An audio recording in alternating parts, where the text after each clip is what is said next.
Do you remember when this used to be fun, mate? No. No, I heard tales. I'm sure we used to enjoy this.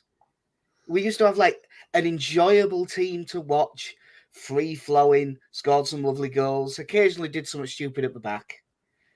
And now just pain. Yeah, it's difficult at the moment. I'm literally doing this podcast with what I am now calling my emotional support kitten on my lap. That's not a kitten. Yeah, that's true. I'm like 6 now.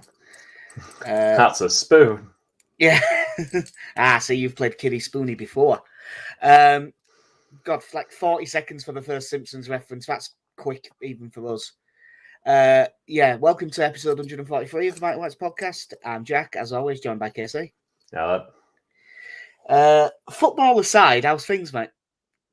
You know what? Football consumes my every waking moment to the point I only see darkness now. So, yeah. Yeah, it's not great. Obviously, there are far more serious things going on in the world than football. But I'll be honest, the thing that's making me a bit depressed is for football. I wish that wasn't the case. I should be a better person than that, but I'm not. I literally, the day after the Liverpool game, had to apologise to our lass first thing the next morning. I didn't do anything wrong. I didn't lose my temper. I was just a right mangy bastard. And it was all because of the football. I think the Liverpool game is the game that has broken me. It stripped away the optimism that I've had for most of the season. Not in as much as I think I've been realistic going into most games about how we'll do. But I'm now starting to think we might not be all right. Yeah, I am scared, but we'll come on to that. Let's go back to. It's hard to believe this is true. Let's go back to a slightly happier time of losing 4-2 at home to Scum. Yeah, as I sat watching the game in a Nando's in Manchester. Yeah. Well, don't worry, there'll be no Man United fans there. You're in Manchester. Yeah, it was safe. So I was sat there in the violet shirt. It was quite nice. Well, obviously, it's a long way back now with the way the work week has been, plus 3 games in 6 days. We never got a chance to do one in between. The headline thing right at the start was that Bielsa dropped Rafinha. No one agreed. People could understand, like, maybe slightly more disciplined winger chase back with their fullbacks to push on. But then he didn't play Dallo. He played Wan-Bissaka on that side. Shaw didn't bomb forward in the same way. So it didn't matter so much. But what was your first thought when you saw Rafinha being dropped? It was an odd one in as much as he is by far our best player, but he has been very poor, and he's playing in one of the positions that we do have other players in. Yeah. Now, typically Dan James does play as a striker more these days, but it was something that I feel it was one of the decisions I felt could be justified because I do think he had been poor, and I think given how we played at Old Trafford, having two wingers who will track better than him made sense. And I think I texted you actually saying that when the team came out, I quite like the balance of that starting lineup as it goes. Yeah, well, one of the things I said was that I like that midfield.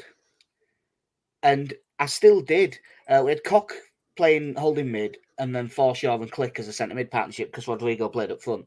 Rodrigo playing up front didn't work, but that's, I think, as much as out because we couldn't get the ball into him enough and things like that. That one wasn't particularly on him. But we have now had that midfield twice. The first 20 minutes against West Ham, we had the Koch, Forshaw, Click midfield, and I thought it was the best we've looked in midfield all season. And it lasted 20 minutes, and Adam Forshaw went off injured. And then this was the first time that we've been able to play it since, and it lasted like 25 minutes, and Koch had to go off injured. And both times, I think it's actually looked quite good. And I think it's just because you're not having that Click and Rodrigo together thing that just everyone in the world knows doesn't work. Yeah. I kind of feel sorry for Rodrigo because he seems to get partnered with a lot of people and seems to get blamed with things not working. But no, I thought it freed Click up a bit more, who, again, I think is better going forward than he is defensively. It gave us a little bit more coverage that Forshaw will come a little bit deeper. Yeah, I just thought as a whole it worked, and it was a team that you looked at, and outside of Cock playing there as the holding midfielder, it was players playing in their natural positions. It was quite nice. Yeah. So then, and wherever Stuart Dallas plays. Yeah, but then Cock gets injured, taken out by McTominay early on, in a tackle that was it wasn't even a tackle, a challenge. I'll be generous. It was a high tackle that I don't think has been given nearly as much shit as it deserved. He was really late and led with the shoulder to the head. That's literally a red card, even in rugby. Yeah, the fact he's come down with his head gushing blood. Yeah. Yeah, it wasn't a soft one. It was nowhere near the ball. It's at least a yellow card. Yeah.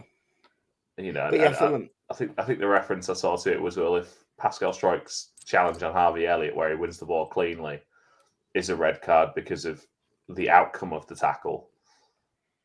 I don't know what that is then. It's because that thing that they said about Strauch was just bollocks, and they knew it was, and they were making it up as they went along. But you get the injury, and everyone was saying, that's much more players in the correct position, square pegs, square holes, quite like that.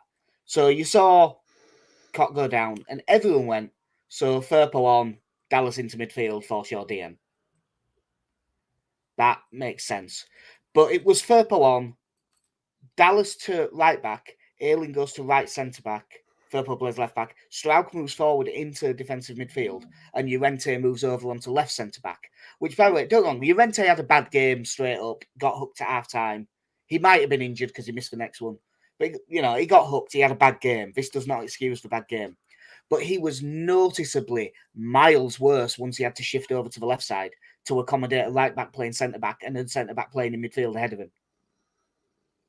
Yeah, it is, again, that issue of why, when, and again, I think I said this before, I assume in training that starting lineup will prepare to play in those positions in. I don't know, there was a game coming up shortly after, but they will have prepared to play in those positions. Surely you make the one change that disrupts as few people as possible. Yeah, you've prepared for your role. You will have sat there and discussed you are marking Lingard or whoever their left winger is. That's your job. 20 minutes in, actually you're going to move over here. This is your job now.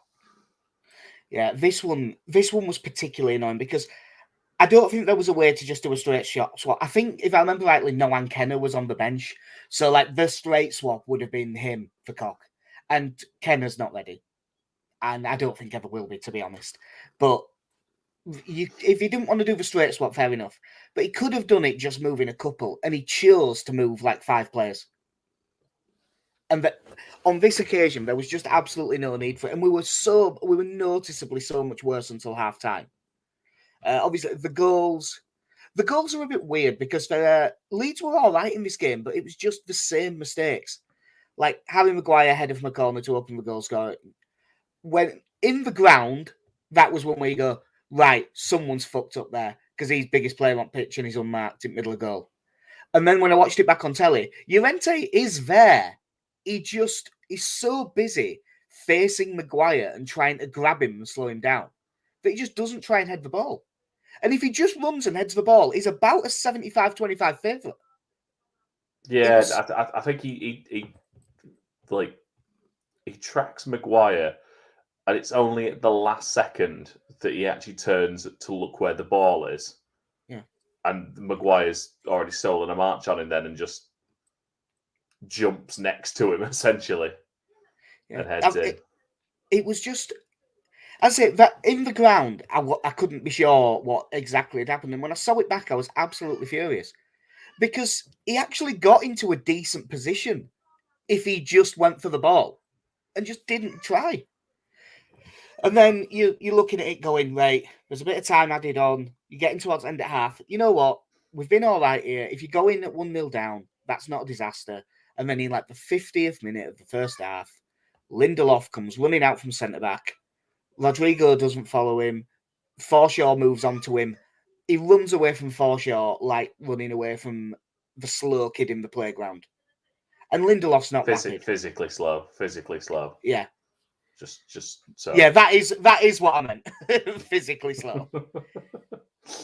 But like no one gets near him. Easy ball out to Sancho, cross for Bruno Fernandes, who is completely unmarked, 6 yards out, middle of goal. Not even a great header, but it didn't need to be. And we're going 2-0 down. And all of a sudden, you're just fucking fuming. And you think, we're out for a hiding here. And then, like, obviously, he brought Joffrey on to play up front.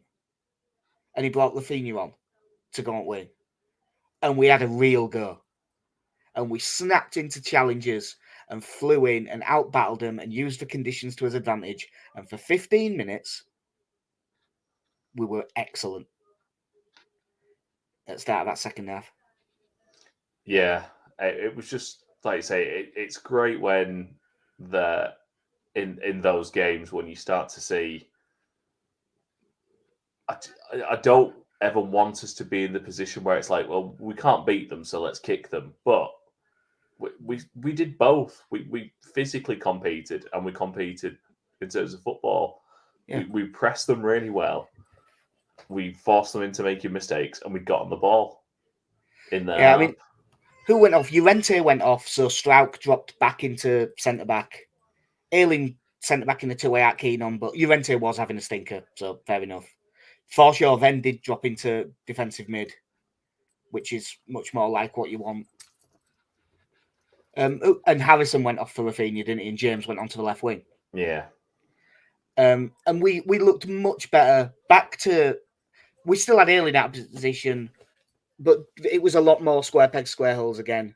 And then we had what, if we'd have gone on to get something, would have been like one of the best minutes I've ever had supporting Leeds United. Yeah, I mean, you get the classic deliberate cross into the top corner. It was corner. A brilliant goal. He absolutely meant it, 100%. There's no way it was a cross.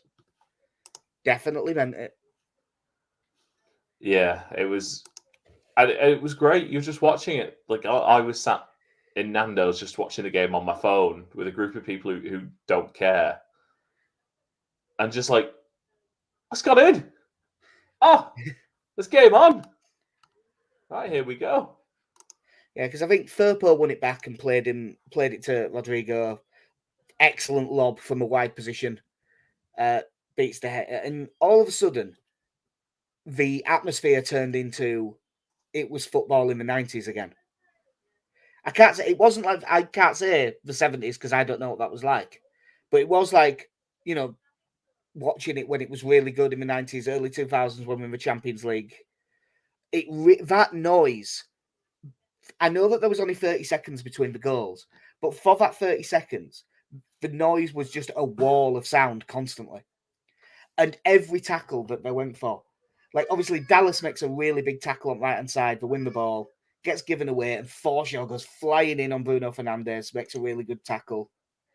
Dan James, great low cross. Rafinha slides in at the far post to tap it in. 2 apiece.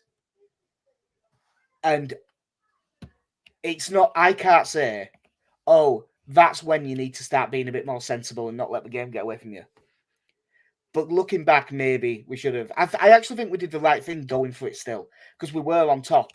But then I think it was about 5 minutes later, they took off Pogba. Pogba had been excellent in the first half. He'd just run rings around Adam Forshaw, which isn't even a knock on Adam Forshaw. Paul Pogba is a really good footballer when he's on it. But when the second half came in, it was a battle. Pogba didn't fancy it. When they took him off and brought Fred on, they took control of the midfield. And that is when the time for just being a little bit sensible kicked in, and we didn't do it. And we never do, but that would have been the time. At this point, though, I also don't know how much faith I have in us to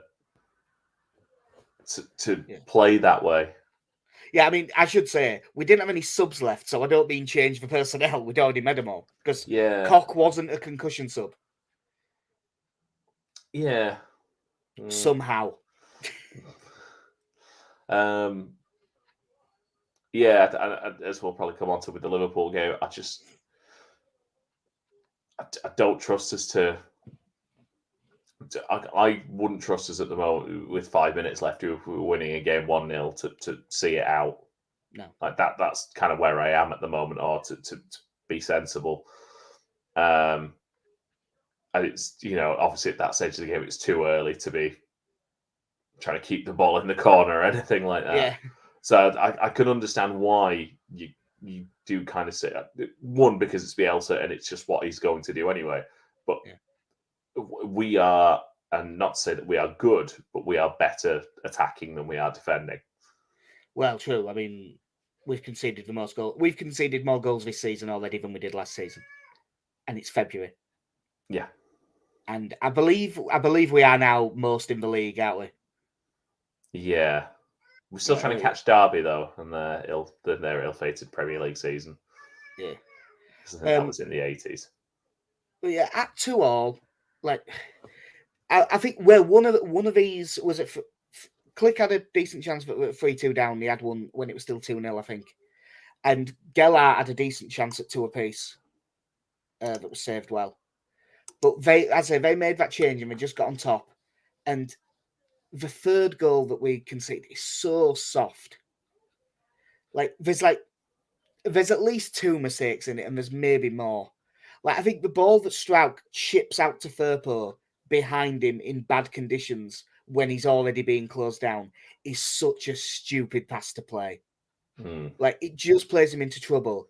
But then also, Firpo deals with it particularly badly and loses the ball and then can't get back in because he's been even though he only came on, at the half-hour mark, he has been bombing up and down the entire time, and he already at this point looks knackered.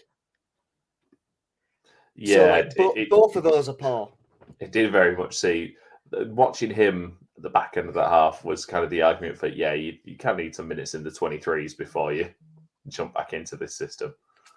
See, you were just watching it. You were just watching people very easily move away from him as he gently jogged back towards the penalty area. Yeah.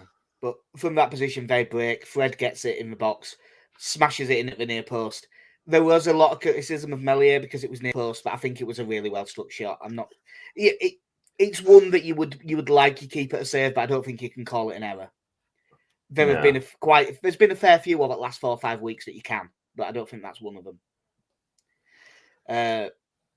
We do try and get back into it. We do still push, and then they get one late on Elanga. And there's no way around it. Strauch just makes a complete fucking bollocks of it on edge of box, loses the ball and the score. Yeah. It was his hair bobble had fallen out. And I can't believe I'm saying this about a professional footballer. It was as if he could not concentrate on football because his hair had fallen down. He just, I don't know. If that had been a goal to make it 3-2 instead of 4-2, I'd have been telling him to shave his fucking head.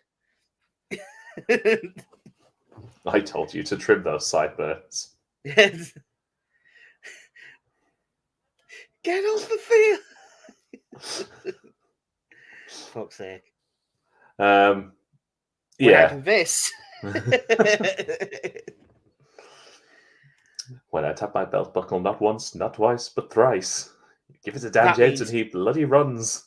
That means attack. When I do anything else, that also means attack. So, obviously got beat 4-2. That was really frustrating, but there was at least some positives you could take from it. Then we went to Anfield. Yep. And I want to make very clear, this is not about getting beat. Everyone knew we were going to get beat. There's a reason Leeds were 14-1 to win this match. Yeah, It's not even about getting hammered. It's just how fucking easy we made it. Yeah, I'd seen, and when you go through people's takes on social media, obviously you get a wide variety. One of the things I saw was someone saying, "Look, this was never going to be the result that would decide our season. It'll be the next 4 games. It'll be the games against Norwich and Watford and teams like that will most likely decide our season." To which someone then responded, "Oh, so you say we shouldn't try when we play Liverpool?" Like, well, no, that's clearly not what anyone said. But that you also have to be realistic. Yes, we want to go to Anfield and try and get a result, but we are also leaking goals left, right, and centre. They're dead good, with 2 of the best attacking players in the world up front, and some Colombian lad or wherever he's from. Yeah, Don't who know probably will be really good. We just haven't seen enough yet. Liverpool are a very good team. It wasn't even the first half, because as you go through, Dallas's was a penalty. It's a bit unlucky, but it's a bit penalty. unlucky. His arm's out to the side, and I think he's far enough away to justify that one. If we didn't get that one, which we probably wouldn't, I'd be up in arms. The other question before to talk about it because of that, I'll mention it now. Was Alisson's fuck up against Dan James a penalty? No, I don't think it was. He got the ball with his left leg, and the follow through. There is an argument that it could be a foul, but it's the fact that Dan James never even appealed for it, did he? No. So I think he knew it probably wasn't enough. But yeah, first pen probably was a pen. Salah tucks it away. The second goal, if you'd have asked a Leeds fan to say, how will Liverpool score? They might have drawn this goal. I mean, we just saw Lindelof. If you can draw a straight line, you'll be fine. Yeah. Lindelof is not that great at bringing the ball out. He's not bad, but he's not that great. Matip is really good at bringing the ball out. And he just comes out. Nobody goes near him. Which is a problem of the system as much as out. But then he gets to like the 35-yard mark and Mane has gone over to the left, so Ayling's picked him up. Again, Ayling playing centre-back when Charlie Cresswell's on the bench. Don't like that. Strout comes out to pick him up, and he doesn't immediately rush in and get really tight, so he's got space in case he makes a run. He starts off in the right position. He's picked him up, played the ball wide. And then Matip just runs forward, and Strout just momentarily seems to forget that he's even on a football pitch. Because he turns to jog back after him and just doesn't go with him. Yeah, it's a gentle jog behind Matip, and then as soon as that pass is played forward, you see his reaction of, oh shit, I'm probably meant to be there.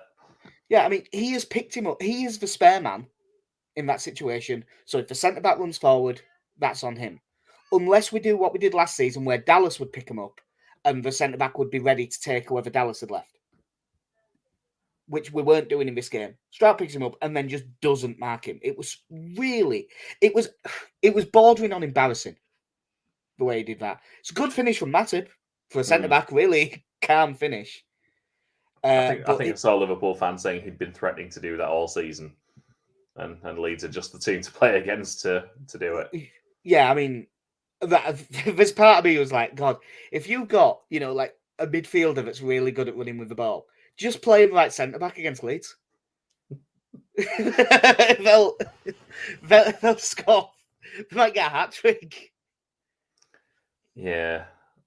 It's worth noting as well, we are offering nothing going forward. No, we had a disallowed goal from what was a very good move up until the last pass across, where I didn't even get slightly excited because Rafinha he started offside and just remained offside the entire way. I'd like to say I didn't get excited, but I did. Yeah, no, I was the one just sat there while there was a few jumping up around me in the pub. Not that any pubs show games that aren't on British TV. Yeah. Yeah, it was. Do you mean with the radio we were sat around? Yeah, we were all listening to radio. But yeah, it was miles offside. And then this one is the one that pissed me off somewhat wrong. The second penalty. And I have not heard any like commentators or anything like that talking about it. It's not a penalty. I saw it at the time with the bias dies and all of that. I've now watched it back several times. Mane is dying to chuck himself over there, and he just hangs the leg back into Ayling. Ayling's initial marking to let Mane run in behind him was very poor. But after that, it's just not a penalty. And it may well have been outside the box. And also, Ayling didn't make a play at the ball. So if it is a foul, it's a red card.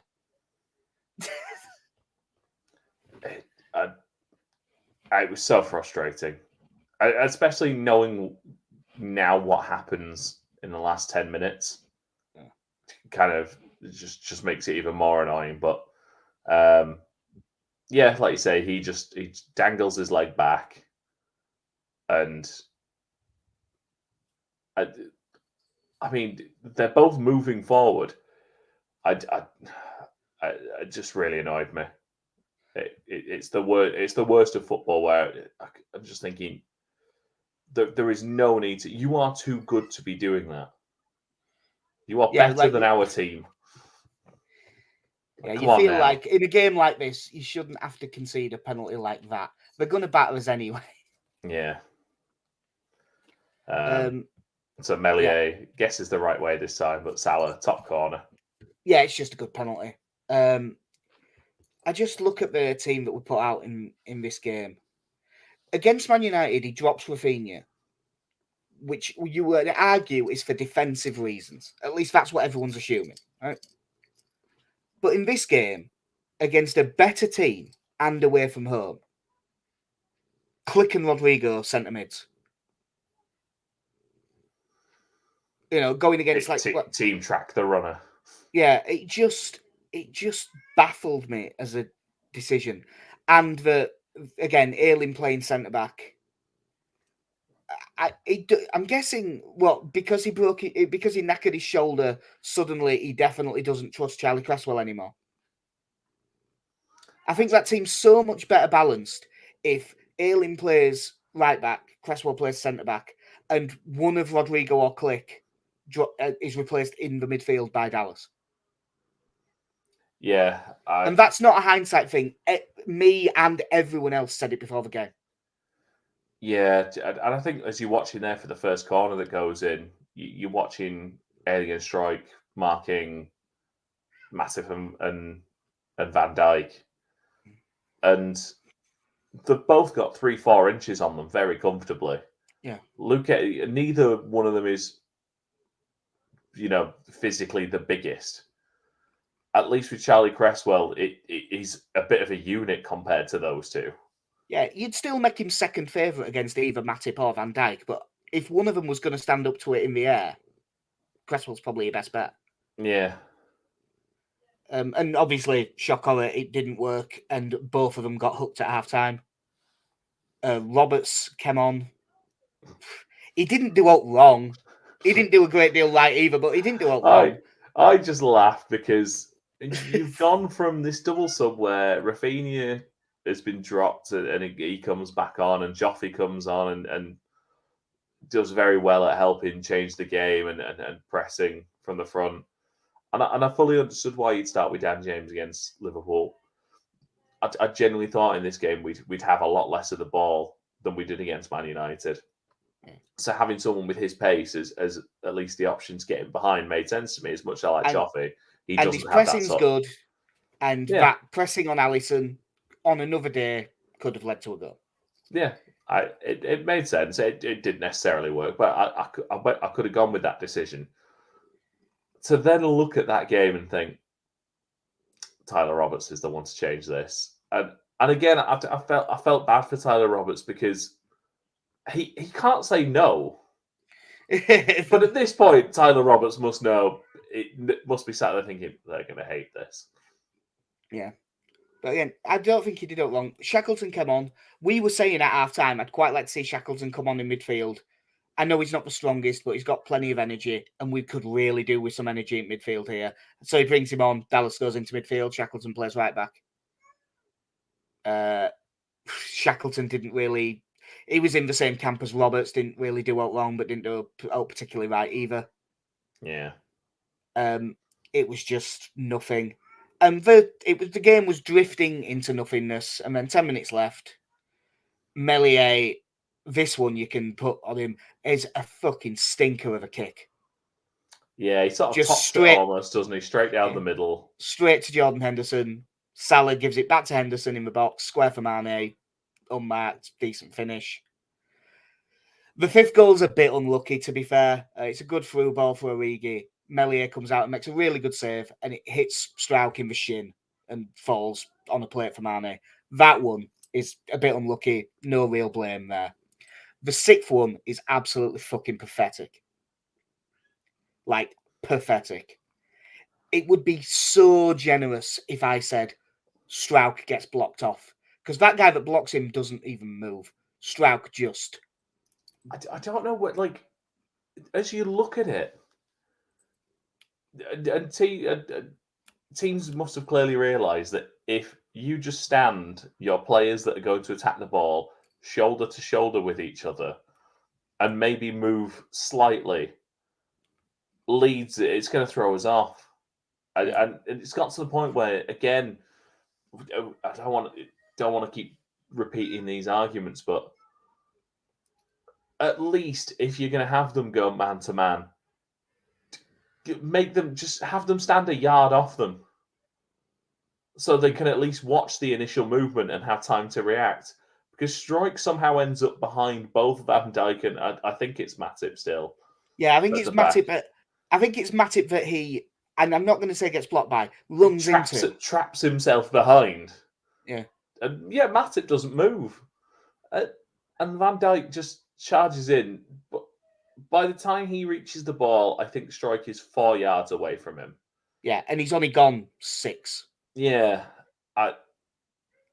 And the only thing the only other issue I had with it was, do we not have someone who can step out from the 6-yard box to at least challenge for it? I think Tyler Roberts was the closest one. Do we not have that freedom? Is that their job? You stay there. If it comes to you, you attack it. If not, I don't know what they're doing. But I wouldn't even expect Tyler Roberts to win the header. It's Van Dijk. He's big and strong. Like, I still think I'd make him favourite, even if Roberts goes across for it. But give him something to compete with. Yeah, because it's so Leeds United, especially this season. A corner comes in, and the biggest bloke on the field is unmarked middle of goal, 8 yards out. Yeah. It's not even a great header. Melier nearly saved it. Because it was only just to his right, but it was. I know that. I mean, the one thing is that it could end up coming down to goal difference. This, and we've done this so many times and got battered, and that might prove to be a problem. But yeah, it's the difference between a 5-0 and a 6-0. It's a battering either way, but it was just such a soft goal. Like, I found it. Like, I genuinely think, Cooper is getting better and better and better by not being in the team at the minute. Because obviously we were playing better with him in the side, with him and Phillips. But I said at the start of the season, and I still think that Pascal Strauch is our best centre-back. And he has been at least partially responsible for like 4 goals in the last 2 games. And that's who I think is our best one. It's a really shit situation to be in. I mean, like, you can't keep defending like this. We scored 3 goals at Villa Park, and we scored 2 against Scum, and we got 1 point out of that. It's not the getting beat 3-0 at Everton and the getting hammered here.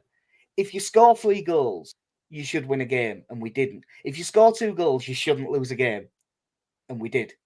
Yeah. And you just can't keep doing this. And this is the first time that I have ever asked this and been serious, because I think this is the first time that it's a legitimate question since he joined. Is it time with Bielsa?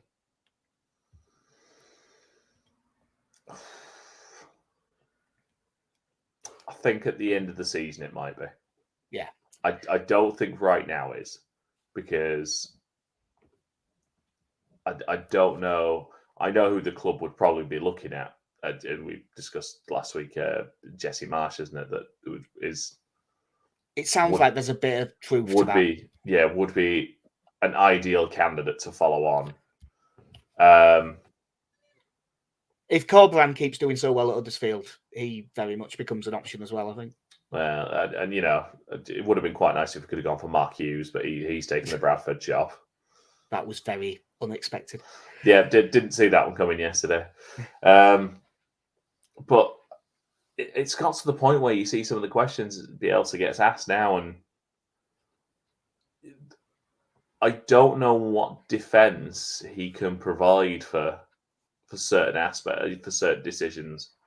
You know, and I understand where he comes from when he says, "Oh, when we play this way and we win, we get praise for it, but when we try to play this way and we lose, people demand change." And I understand that, but regardless of winning and losing games, we have been dreadful at defending set pieces for a long time now. And that, in theory, is one of the easier things to fix. Yeah, that doesn't rely on you changing the way you play, ultimately. You know, once if you find someone who can just attack a corner, you know, stepping out from the middle of the 6-yard box and step towards their attacker who's going for it and challenge for the ball, I think it makes us infinitely better than we are at defending set pieces right now, where the instruction is clearly get it in between the penalties, you know, start out edge of the box, get it between the penalty area, get it between the penalty spot, the 6-yard box, and get in front. If you get in front of your man, you've won it. Yeah, because it is that simple against us at the moment, and I don't see how changing how we defend corners affects any of the rest of the way we play when we're in possession. Yeah, it's like, for what it's worth, I'm completely with you. I don't think changing it now would help. This team is set up to play the way Bielsa plays. As much as it isn't working, you can't. Just a drastic change isn't going to work. I think regardless of whether we stay up or go down, I think he's away at the end of the season. And to be honest, I don't think the club will offer him a deal. I think it'll get to the end of the season and there'll be a clean break and it'll be done. But it's that thing that he said about, you know, changing styles and stuff. We're not saying put 10 men behind the ball here. Last season, we put Dallas in midfield, went a little bit more zonal, and just were a little bit cleverer defensively in the way we set up. Only slightly. We still attacked. We still have stuff. And admittedly, it has to be said, we had a hot streak with us finishing. And, you know, we outperformed XG, both scoring, and we conceded fewer. So we did have a hot streak.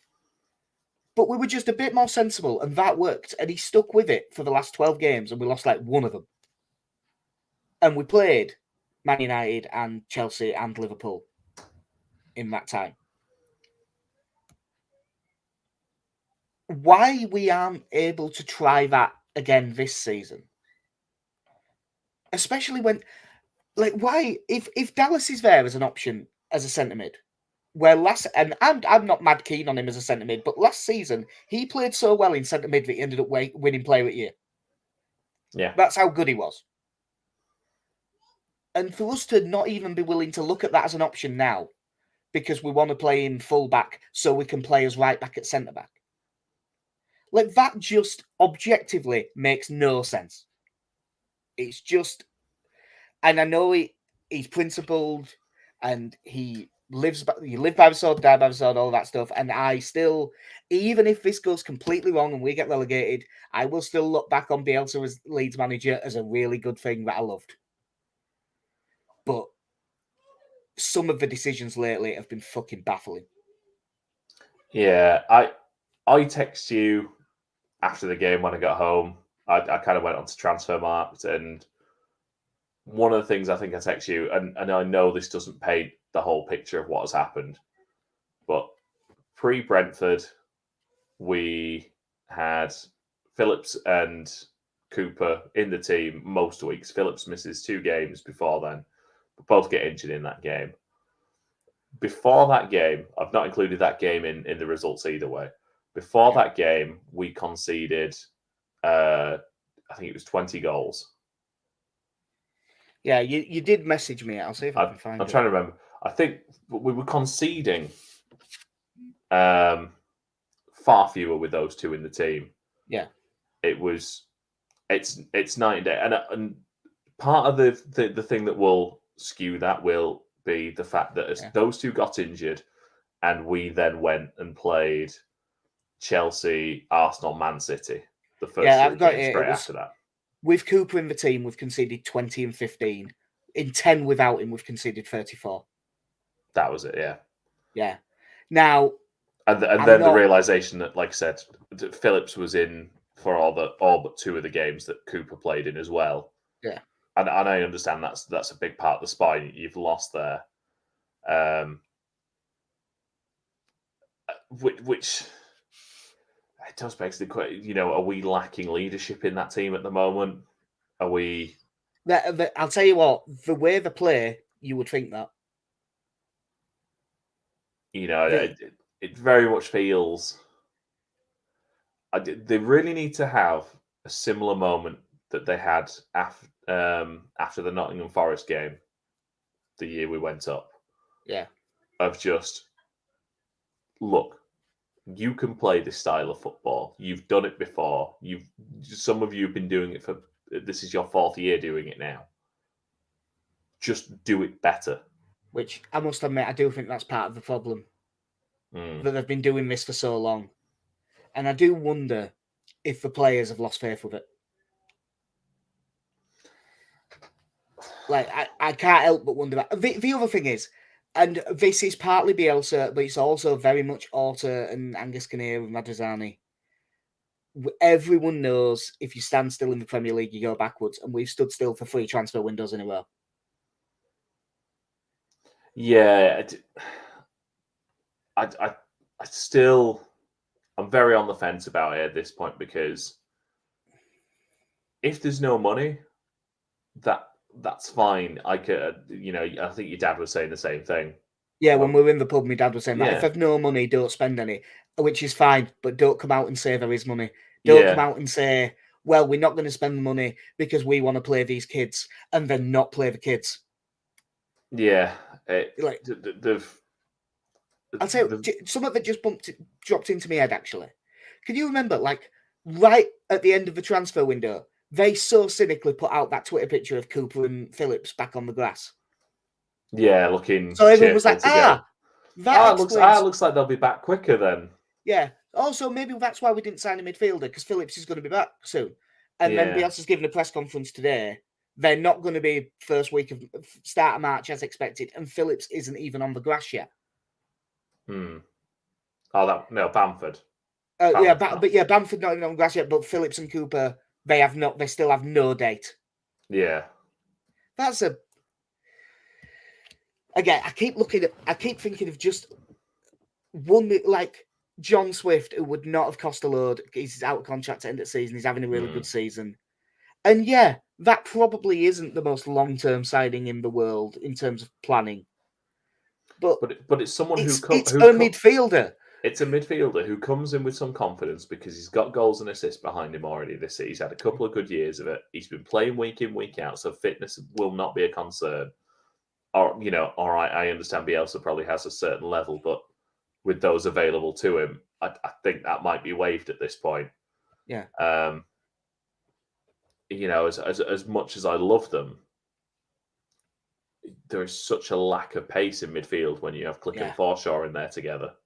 It's one-paced, isn't it? And that one-pace, which again was another reason why we were talking about possibly putting Shackleton there against Liverpool. Just he at least has the pace to track a man.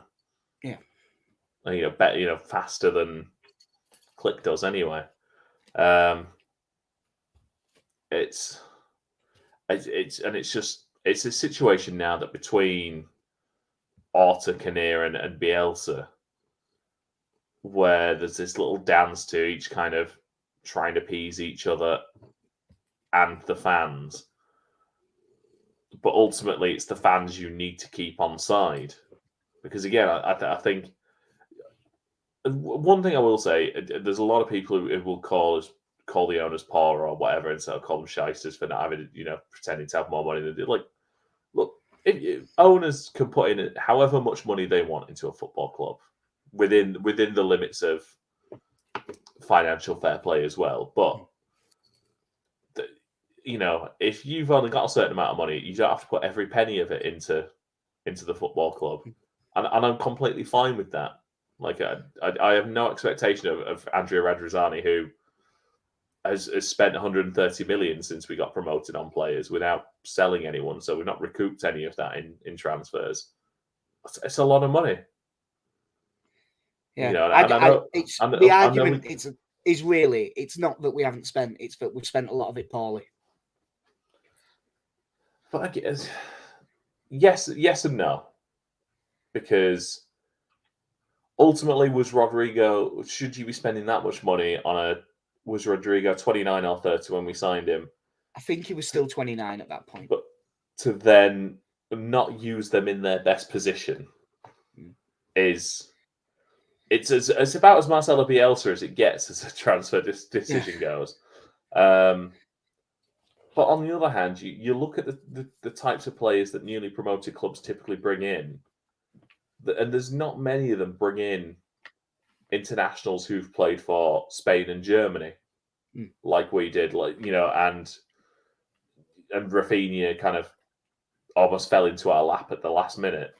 Yeah, which for the bargain of the window, who is now a Brazil international. So we've got players in who have played for well-renowned international teams. You typically find Norwich have signed a Greece international central defender. You're like, oh, that's grand, but it is Greece.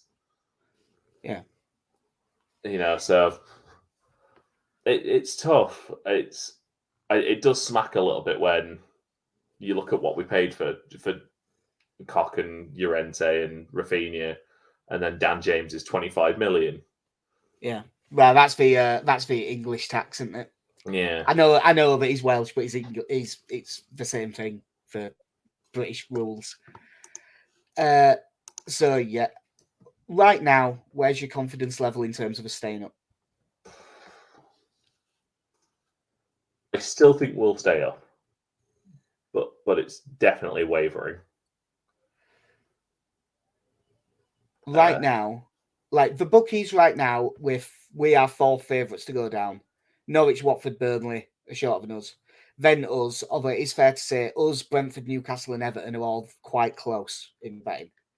But they're like 5-2. Yeah, it's just due to pessimism and being a Leeds fan.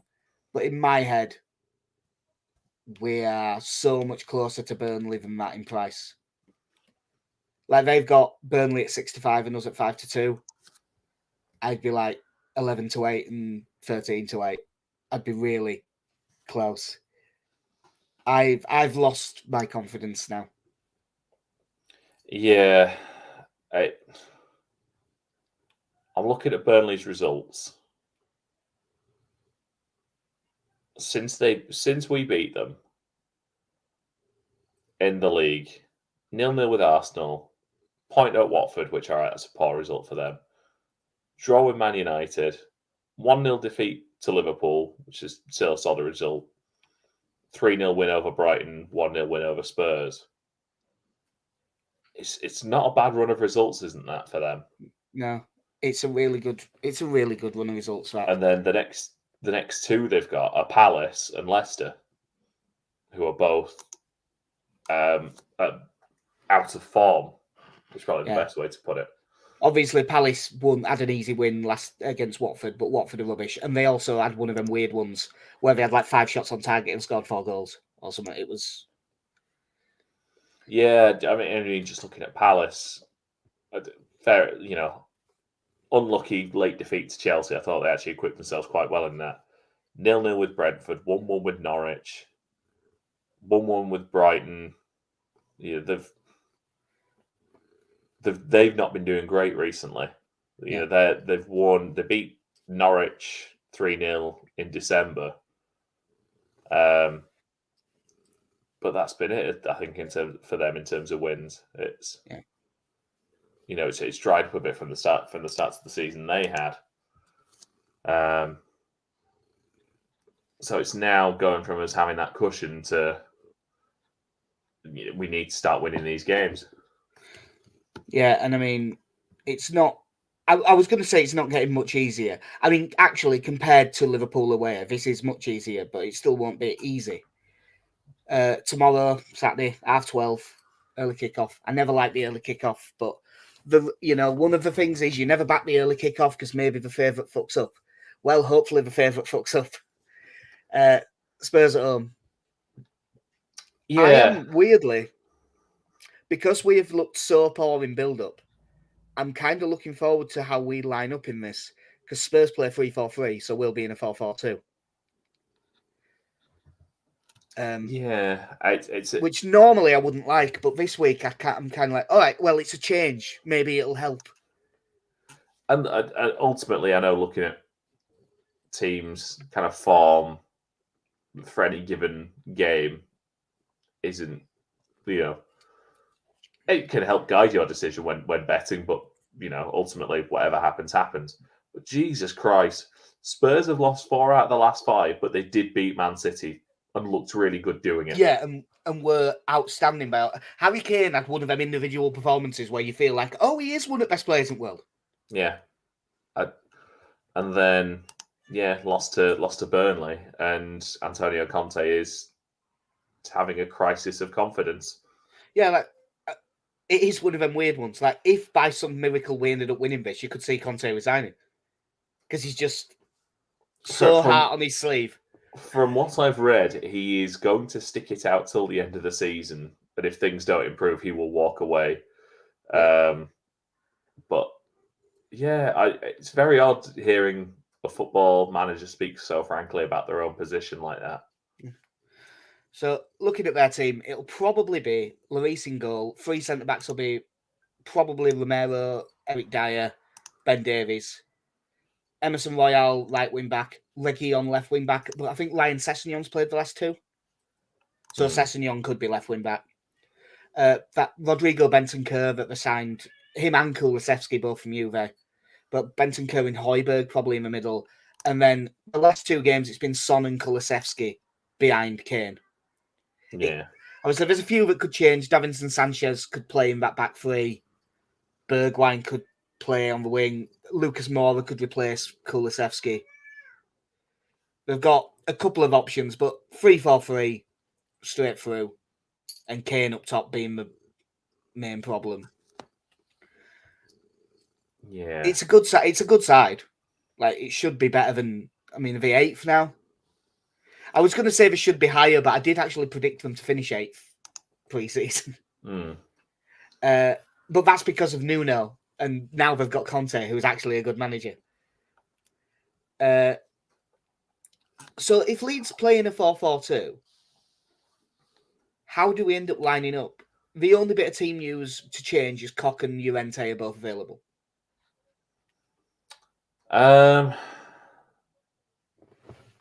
to think what I'd do. Meslier in goal, back 4.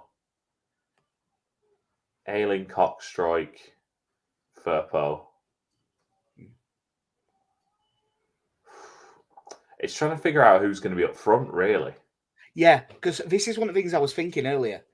Us having 2 up front, I kind of like for this. I think, one of them can drop off, and that should help us in build-up. The problem is, all of the forwards we have available are either Dan James, who I don't particularly like as a striker normally, but the threat is in behind, but doesn't have the strength to be the main focal point. And every other striker that's available is basically the drop off the front striker. Yeah, I don't know if this is where do you go? Rodrigo and Gelhardt up front. I don't for a minute think Gelhardt starting this one, but No. Do you know what I genuinely think it might well end up being? Who is, if one of the strikers is going to try and do Bamford's job, the most similar is Tyler Roberts. I don't think he's up to it. I don't think it'll go well, but I honestly think it might be like Roberts and Rodrigo. oof. It could also be James and Rodrigo, but I think it's Rodrigo and one of them. The only other way I can see it going, I wonder if it'll be James and Harrison on the wings, and Rafinha moves in to the centre. Just to try and the good argument for that is obviously we'll have two strikers marking three centre backs. And like if you did say Rafinha in that position, he basically the other striker marks two centre backs and he marks one. Whereas if you play him on the right, he's got to chase. Yeah, He's got to chase Sessegnon or Reguilon back all game, and that way you keep him up the field. And he has done that before with Bielsa. Had him mark the outside centre back, so I could see that. I'll tell you what I'd do in that case. What I'd be really tempted to do.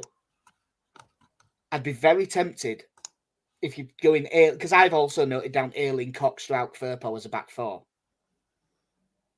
yeah. There's an argument then for playing Dallas on the right to try and help out. But then the problem is like, what do you play Forshaw and Click? Yeah, my thinking was Dallas and Forshaw. That's what I've got written down is Forshaw Dallas. But I'm just thinking if you push Rafinha up top, you could play Dallas on the right. Yeah, I'm just trying to think. I'm trying to think when would be the last game we did this. Would it have been the last time we played Spurs? We had a weird run around that Spurs game where I think we did it like 3 games in a row.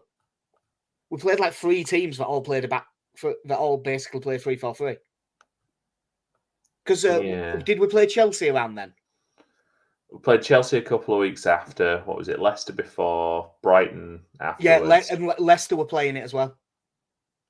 Because I think they dropped Ndidi into a back three. Let's have a look to see. But yeah, it's a... Yeah, because it kind of shows us, against Leicester playing what sort of a 4-2-3-1. Yeah. And that was... And this is probably about right. Rafinha on the right, Harris on the left, Rodrigo at 10, and Dan James up front. Yeah. The other weird thing with playing Spurs is it's how we decide to mark them. Because I think it'll probably be Kulusevski and Son, but it could be that or Lucas and Son. But they don't play as wingers. They're sort of 10s behind a striker. So then you've got a decision to make. If we're going to man mark all over the pitch, which we will, do your fullbacks, in this case probably Ayling and Firpo, do your fullbacks invert and mark them, and then your wingers chase the wingbacks back? Or do your centre mids drop in onto them too because they're like 10s? And then your fullbacks can push up onto the wingbacks. But also, again, either way, that means if they pull... But if you drop the centre mids in, if they pull wide, then it just leaves that big hole in the middle of midfield that we end up with all the time.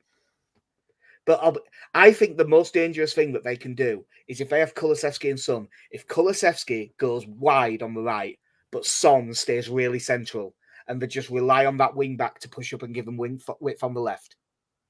Yeah. So they still get all 3 attackers, but we are dragged all over to do it. I think that would be serious danger. And if I'm thinking that, I am sure Antonio Conte has a much more complicated, a much better version, much more planned out than what I just said. If Nuno was still manager of them, I wouldn't be nearly as scared of this game. Yeah, obviously we were a little bit upset because we were Conte's first game, weren't we? Yeah. And first, I mean, we won the look at half time. We did pretty well in first half. That's the game that I have the least memory of all season because it was a very rare occasion where I actually had a decent amount to drink before that game, which I never do for Leeds games. But really, all I can remember is the goals and that Joffrey started and did quite well. Yeah. I'm not looking forward to it. Yeah. There's so many options with a 4-4-2. Like, does Joffrey play? If it's two up top, is it Roberts? And Rodrigo dropping off? Does James move on to the left? Do you drop Harrison? Do you play Shackleton because that might give it? You've only got 2-man midfield instead of 3, so could you use Shackleton's energy in there to chase around? Honestly, I think does he go to right back? Honestly, I think my favourite front two, which won't happen, would be Rafinha and Gelhardt. Yeah, because just keep them up the pitch. Yeah, you keep those two up the pitch. You've got your workhorse striker and your creative force who are up there. You've got your two hardest working wingers tracking fullbacks who are going to bomb on all day. I mean, obviously, that means you drop Rodrigo because he can't play. He can't be centre mid in a 2, and that's the reason I don't think it'll happen because Bielsa seems really not up for dropping Rodrigo. Yeah, having gone through a period where he was more than happy to have him on the bench. I don't know. Yeah, it's such a. It'll be a very interesting team selection to see in the morning because I'm really not sure what we'll do. Yeah. Because can you remember the weird defensive thing that we did in this game at their place? No. Llorente played right back to mark Son, and Phillips played centre back to mark Harry Kane. Yeah. And for the first half, it worked pretty well. Yeah, because this is where people started saying that Phillips had fallen out with Bielsa because he keeps playing him centre back because he did it for a couple of games. Yeah, he did it like 2 games in a row. Yeah. And as I say, the one against Spurs, for the first half, it worked quite well. Phillips had the strength and stuff to actually stay with Kane and mark him properly. But, like, I mean, there's no reason to do that in this game because you only need a back 4. You have Strauch to play left centre back, and you could play Llorente or Koch at right centre back. Yeah. So you don't need to do anything weird.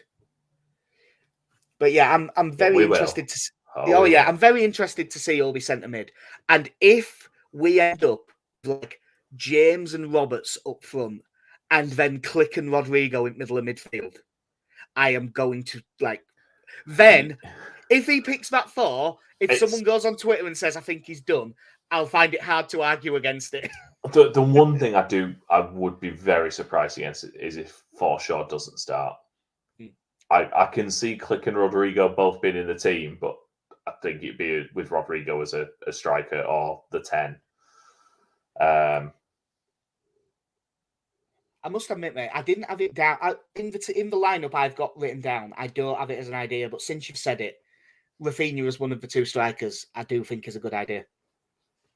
I think so as well. Yeah. Because otherwise, I think their wing backs are just going to push him back. And like, if you remember the last sort of 30 minutes of that Liverpool game, I think I haven't seen a heat map, but I bet most of Rafinha's touches were at right back. Yeah. Because he just kept getting pushed out. And I think that'll happen again if we don't make him one of the 2 strikers. No, honestly, I think in that team, he's probably our biggest goal threat. Like, I think having him in a more central area would probably be a benefit to us. Yeah. And in theory, with where he'd be up against Ben Davies. That feels like a good matchup. I mean, as a defence, Spurs aren't up to much. It's Eric Dyer who I think is fine. Ben Davies, fine. And that Christian Romero I haven't watched loads of full Spurs games. From the reviews of him from Spurs fans, he's been pretty good. Yeah. But But that's not a back three you can't get at. No, that's it. And I think there will be space. I know, obviously, Højbjerg is there to kind of provide that bit of protection for them. But I think there's space to be found in there. Yeah. Especially if you can counter-attack them when they've got, Sessegnon pushing forward and whoever it is that's at right wing back. Emerson Royale. Yeah. Who, for what it's worth, Spurs fans hate and think he's shit. Yeah, he's not had a great time. I'm gonna be needlessly optimistic and say we win 2-1. Oh, I hope you're right. We lose 3-1. Yeah, at least we score either way. Yeah. I always fancy us to score. I fancied us to score one at Anfield. I just expected them to score 3 or 4. But yeah, I hope you're right. I'm very, very interested to see who plays up front and who plays in centre mid. Because I do also think there is it's one of the ones I didn't mention, but I think there's a decent chance that it's Llorente and strike, and Koch is one of the 2 centre mids. Which I wouldn't be against. Like I could easily see that, like Koch and. But again, he never doesn't play Dallas. So if it's that, then it's probably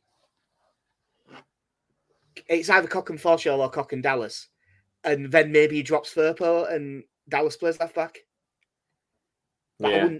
I probably wouldn't drop Firpo, even though he's not been that good, but he's the only actual left back we've got. So yeah, it'll be interesting to see. I'll be looking on Twitter at 11:30 with bated breath.